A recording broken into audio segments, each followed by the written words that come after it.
Assalamualaikum warahmatullahi wabarakatuh. Perkenalkan, nama saya Adril dengan NIM A321238081. Baik, di sini saya akan menjelaskan tentang mata kuliah pendidikan multikultural, yaitu penerapan pendidikan multikultural pada tingkat satuan pendidikan. Yang pertama itu tujuan pendidikan multikultural di suatu pendidikan.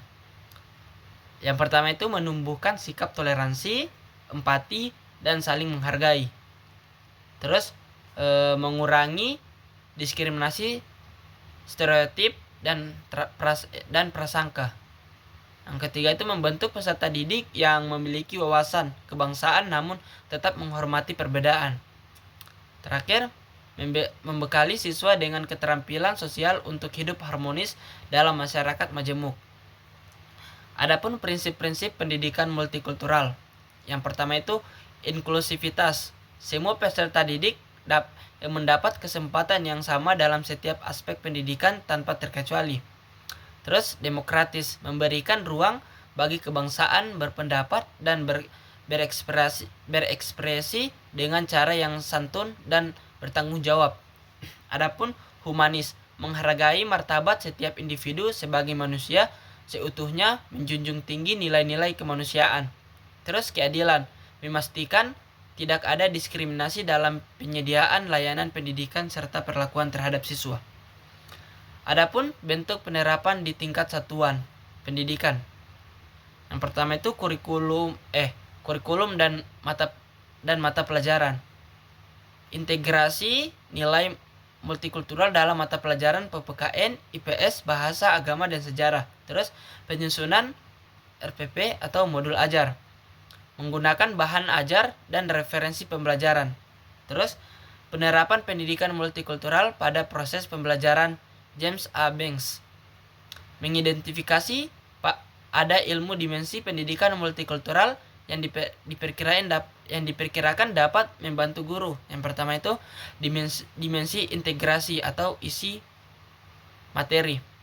Yang kedua dimensi konstruksi.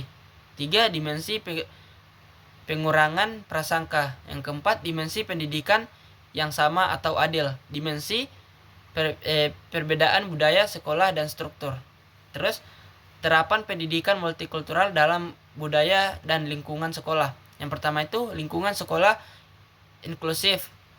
Terus kedua peran guru sebagai teladan. Ketiga keterlibatan orang tua dan masyarakat. Terus penerapan pendidikan multikultural di satuan pendidikan adalah sebuah keharusan, bukan pilihan. Ini adalah investasi terbaik untuk menciptakan generasi masa depan Indonesia yang tidak hanya cerdas secara akademik tetapi juga berkarakter kuat yang beriman.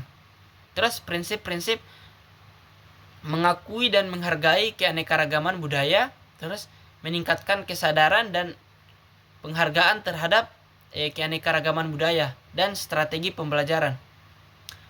Terus menggunakan materi pembelajaran yang relevan dengan keanekaragaman budaya, terus mengintegrasikan keanekaragaman budaya dalam kurikulum, menggunakan metode pembelajaran yang aktif dan partisipatif. Terus adapun aktivitas pembelajaran. Yang pertama itu diskusi kelompok tentang keanekaragaman budaya. Terus proyek kolaboratif tentang keanekaragaman budaya.